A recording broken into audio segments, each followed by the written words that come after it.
So tonight, mass protests against the Trump administration planned worldwide, including here in Southern California. Hundreds gathered in Torrance as part of the hands-off rally.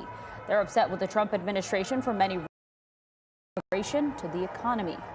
In Seal Beach, a retirement community is protesting the economic changes as well and are demanding the White House leave Social Security, Medicare, and Medicaid alone. Stand up, fight back! But one of the larger protests was in downtown L.A., with thousands gathering in Pershing Square to speak out against the president's policies. KCAL News reporter Laurie Perez spoke to several of the protesters about what changes they would like to see. Someone described this as discontent spilling into the streets. What we saw was not discontent, it was fury. Stand up, fight back! With chants, clever signs, and creative costumes, thousands marched in the streets of downtown Los Angeles Saturday, opposing the Trump administration for, it seemed, as many reasons as protesters. The mass layoffs by DOJ, the Department of Government Efficiency, aggressive immigration actions, the tariffs which decimated Wall Street this week. He's out to destroy the middle class, and if you destroy the middle class, a large middle class, if you destroy that and it's reduced to a small middle class, there is no America. That's who we are and what we're about.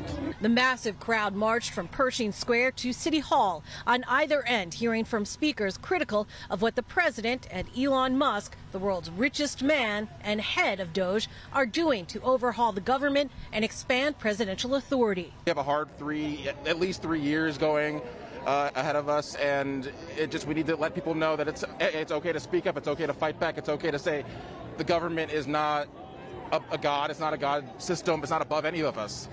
You should be free to fight back and say, hell no, we're not going to be silenced. The nationwide protests come as some Democrats have been critical of their own party, saying politicians and voters are not, as their popular rallying cry says, resisting, especially as the president has taken aim at pro-Palestinian student activists and signed executive orders punishing law firms who previously investigated him.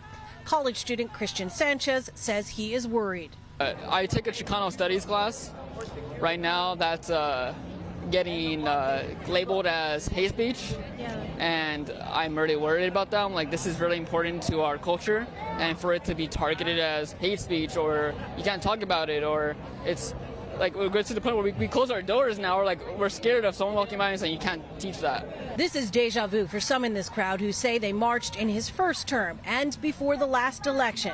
But even they say they never expected Trump's actions would get, in their words, this bad this quickly. Everything that the current administration is doing, arresting people without warrants, it is just absolutely anti-American and an insult to every single American that has died for this country's values. And I think real patriotism is striving for values that are better than what we currently are. Some say the value of all the protests across the country today is that it shows just how many people are angry with the path the Trump administration is taking. In downtown Los Angeles, I'm Laurie Perez, KCAL News.